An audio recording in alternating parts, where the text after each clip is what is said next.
Kinachotunani sisi ni kwamba taarifa peke yake yoyote inayotolewa na mamlaka yoyote inakuwa ni opinion tu. Mamlaka ya kudeclare hichi sio hichi ndio ni mahakama peke yake, lakini hizi nyaraka nyingine zote zinaweza zikafojiwa. Jamani, mmenielewa maana yake jamani? Yaani hii ni kama opinion, lakini mamlaka ya mahakama ndio inakuja kuthibitisha. Hakuna mamlaka nyingine. Sasa hiki anachokieleza dada yangu Flora, sawa ndicho ambacho inabidi kikanyoshwe wapi? Mahakamani. Umeelewa Lakini as of now judgment ni inasimama pale kwamba bwana Godfrey ndio mwenye mali. Kwa mujibu wa nyaraka zilizopo na zinazoishi sasa, eneo hili mmiliki wake halali anaitwa Godfrey Shuma na Karista Shuma. Mmiliki wake wa halali mpaka muda huu tunapoongea, na kwa mantiki hiyo sioni sababu ya nyumba kukaa wazi wakati mmiliki wa halali wa nyaraka yupo. Agizo langu ina connection to hilo. Mkuu wa wilaya upo, wilaya ipo, halmashauri ipo, RPC upo. Simamieni kwa mujibu wa nyaraka, yule anayepaswa kuwa kwa nyumba hii aendelee kuwepo mpaka hapo vinginevyo. Takuja huko mama. Kwa sababu nikiangalia, unajua Dar es Salaam ukiona mahali mabouncer wanatangulia kuna walaki. Kwa upole wa mama yangu huyu Every naye muona hapa, na kwa upole wa dada yangu Flora naye muona hapa, bouncer anatoka wapi? Mbona mkuu wa mkoa nimekuja hapa vizuri tu, sina mabouncer? Na kitu ambacho mmekisikiliza vizuri hapa, kuna maelezo ambayo yanatolewa.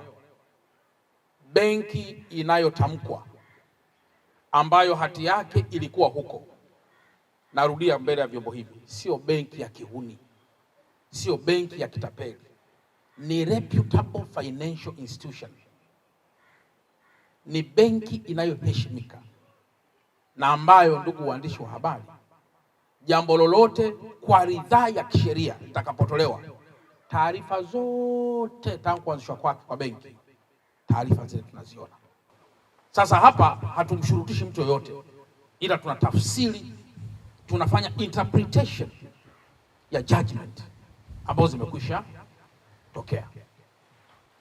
Kwa narudia kwamba kwa mujibu wa nyaraka zinazoishi mpaka sasa, Godfrey Shuma na Karista Shuma ndio wamiliki halali wa eneo hili, na kwamba hoja ya pili, Bi Evelyn Chiomba, kama ambavyo tumeona na tumepitishwa katika nyaraka, hajatokea tu kutoka mbinguni. Ni kweli kabisa eneo hili lilikuwa linamilikiwa na ndugu Chiomba anayedaiwa kuwa alikuwa ni mmewe. Hajatokea kutoka mbinguni tu kuja kusema hii ni eneo lake. Hapana, ni eneo ambalo lilikuwa linamilikiwa na ndugu Chiomba aliyefariki, ambaye kwa maelezo ya Bi Evelyn Chiomba na nyaraka zake ambazo wataalamu watakuwa wamezipitia, kwamba ni mke wa marehemu. Na kwa mantiki hiyo, wataalamu, kitu ambacho hamjanipitisha ni kuhusiana sana mirathi. Anyway, mmenipitisha na mimi, kwa kuwa kwenye ile mahakama hawakuangalia mirathi wakaenda kwenye umiliki, na mimi niachane na masuala ya mirathi niende kwenye umiliki. Kilichopo hapa malalamiko yaliyokuwepo, sisi hatujauza, ndio malalamiko yaliyokuwepo.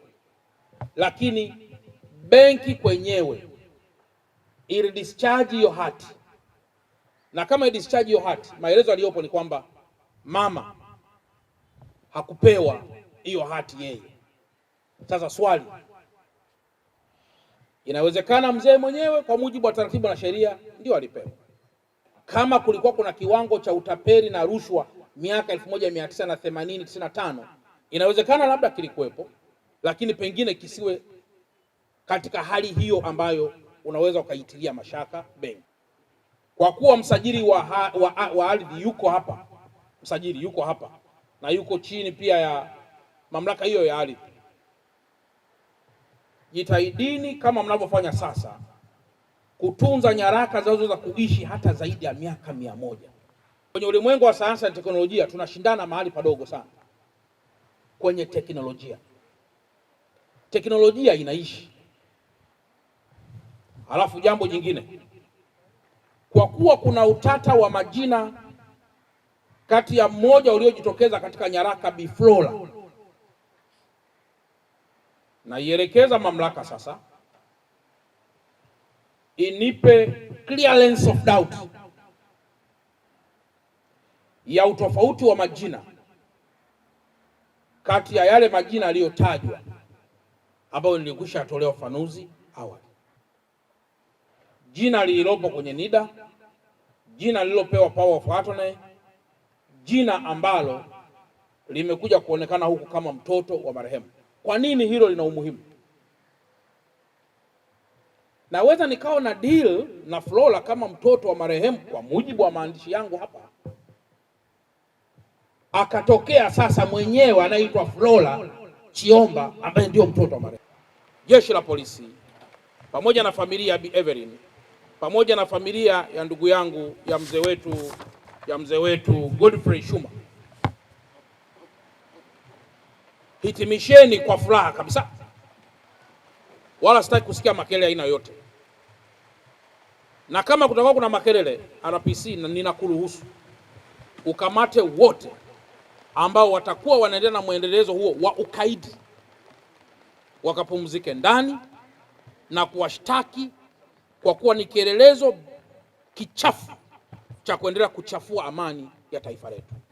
Baada ya hapo tulishauriwa kwamba nyinyi swala lenu nyinyi si ni hati, huku mtaendelea tu kupoteza muda, kwani msajili wa hati anao mamlaka, akibaini ndani ya hati kuna udanganyifu, anayo mamlaka wa kuondoa hilo hati kwenye daftari la msajili na kumrudishia yule mmiliki halali.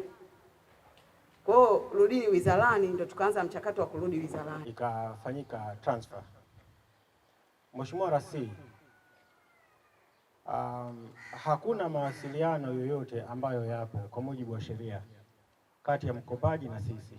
Sisi tunawasiliana na benki. Benki ndiyo ambayo inasema mimi huyu nimemkopesha na inatupa evidence kwa maana ya mortgage deeds pamoja na vithibitisho vingine, na ile hati wanakaa nayo benki. Yule mhusika akimaliza kulipa mkopo, benki wanatupa instrument discharge of mortgage, inapelekwa kwa msajili, msajili anasajili. Na hata wakati mkopo uko na mteja anadaiwa, hiyo hati haikai na sisi Wizara ya Ardhi, inakaa na benki husika.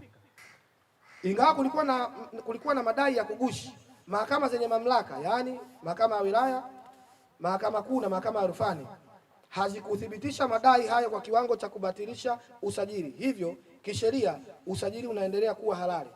Maamuzi ya mahakama. Kamati imebaini kuwa shauri la mirathi namba 29 la mwaka 95 lilitenguliwa kwa kukosa mamlaka. Taarifa zote zilizofuata hazikufanikiwa. Rufaa zote zilizofuata hazikufanikiwa. Rufaa ya mwisho iliondolewa na mahakama ya rufani. Hivyo hadi sasa hakuna amri ya mahakama inayobatilisha umiliki uliosajiliwa.